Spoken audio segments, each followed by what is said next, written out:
Paper 99. The Social Problems of Religion. Religion achieves its highest social ministry when it has least connection with the secular institutions of society. In past ages, since social reforms were largely confined to the moral realms, religion did not have to adjust its attitude to extensive changes in economic and political systems. The chief problem of religion was the endeavor to replace evil with good within the existing social order of political and economic culture. Religion has thus indirectly tended to perpetuate the established order of society, to foster the maintenance of the existent type of civilization. But religion should not be directly concerned either with the creation of new social orders or with the preservation of old ones. True religion does oppose violence as a technique of social evolution, but it does not oppose the intelligent efforts of society to adapt its usages and adjust its institutions to new economic conditions and cultural requirements. Religion did approve the occasional social reforms of past centuries, but in the 20th century it is of necessity called upon to face adjustment to extensive and continuing social reconstruction. Conditions of living alter so rapidly that institutional modifications must be greatly accelerated, and religion must accordingly quicken its adaptation to this new and ever-changing social order. 1. Religion and social reconstruction. Mechanical inventions and the dissemination of knowledge are modifying civilization. Certain economic adjustments and social changes are imperative if cultural disaster is to be avoided. This new and oncoming social order will not settle down complacently for a millennium. The human race must become reconciled to a procession of changes, adjustments, and readjustments. Mankind is on the march toward a new and unrevealed planetary destiny. Religion must become a forceful influence for moral stability and spiritual progression, functioning dynamically in the midst of these ever-changing conditions and never-ending economic adjustments. Urantia society can never hope to settle down as in past ages. The social ship has steamed out of the sheltered bays of established tradition and has begun its cruise upon the high seas of evolutionary destiny. And the soul of man, as never before in the world's history, needs carefully to scrutinize its charts of morality and painstakingly to observe the compass of religious guidance. The paramount mission of religion as a social influence is to stabilize the ideals of mankind during these dangerous times of transition from one phase of civilization to another, from one level of culture to another. Religion has no new duties to perform, but it is urgently called upon to function as a wise guide and experienced counselor in all of these new and rapidly changing human situations. Society is becoming more mechanical, more compact, more complex, and more critically interdependent. Religion must function to prevent these new and intimate interassociations from becoming mutually retrogressive or even destructive. Religion must act as the cosmic salt which prevents the ferments of progression from destroying the cultural savor of civilization. These new social relations and economic upheavals can result in lasting brotherhood only by the ministry of religion. A godless humanitarianism is, humanly speaking, a noble gesture, but true religion is the only power which can lastingly increase the responsiveness of one social group to the needs and sufferings of other groups. In the past, institutional religion could remain passive while the upper strata of society turned a deaf ear to the sufferings and oppression of the helpless lower strata. But in modern times, these lower social orders are no longer so abjectly ignorant, nor so politically helpless.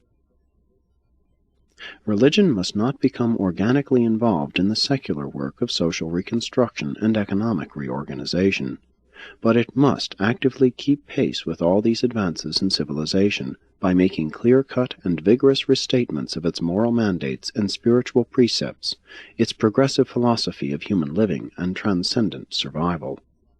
The spirit of religion is eternal, but the form of its expression must be restated every time the dictionary of human language is revised. 2. Weakness of institutional religion. Institutional religion cannot afford inspiration and provide leadership in this impending worldwide social reconstruction and economic reorganization, because it has unfortunately become more or less of an organic part of the social order and the economic system, which is destined to undergo reconstruction. Only the real religion of personal spiritual experience can function helpfully and creatively in the present crisis of civilization. Institutional religion is now caught in the stalemate of a vicious circle. It cannot reconstruct society without first reconstructing itself, and being so much an integral part of the established order, it cannot reconstruct itself until society has been radically reconstructed. Religionists must function in society, in industry, and in politics as individuals, not as groups, parties, or institutions. A religious group, which presumes to function as such, apart from religious activities, immediately becomes a political party, an economic organization, or a social institution. Religious collectivism must confine its efforts to the furtherance of religious causes. Religionists are of no more value in the tasks of social reconstruction than non-religionists, except in so far as their religion has conferred upon them enhanced cosmic foresight and endowed them with that superior social wisdom which is born of the sincere desire to love God supremely and to love every man as a brother in the heavenly kingdom.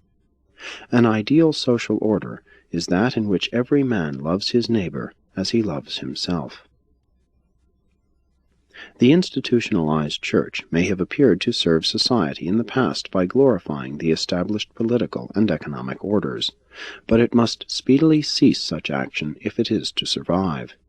Its only proper attitude consists in the teaching of nonviolence, the doctrine of peaceful evolution in the place of violent revolution, peace on earth and goodwill among all men.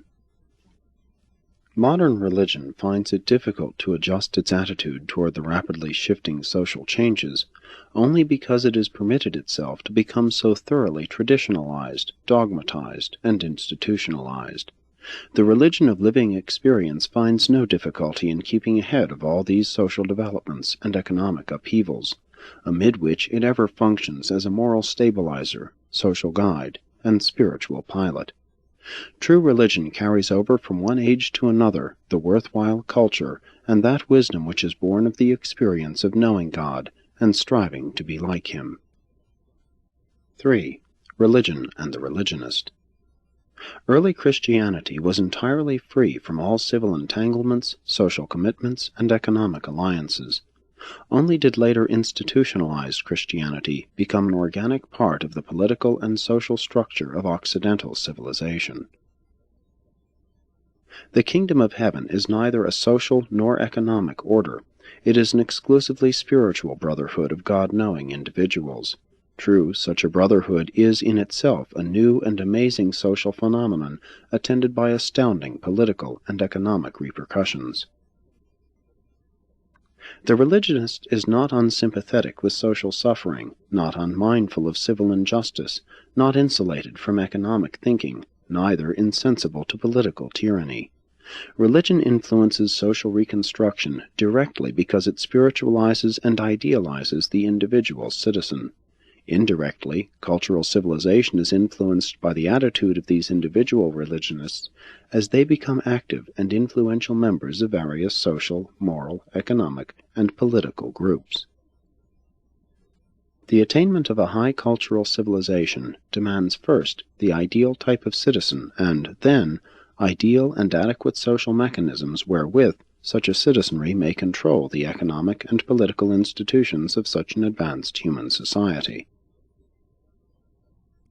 The Church, because of overmuch false sentiment, has long ministered to the underprivileged and the unfortunate, and this has all been well, but this same sentiment has led to the unwise perpetuation of racially degenerate stocks, which have tremendously retarded the progress of civilization. Many individual social reconstructionists, while vehemently repudiating institutionalized religion, are, after all, zealously religious in the propagation of their social reforms. And so it is that religious motivation, personal and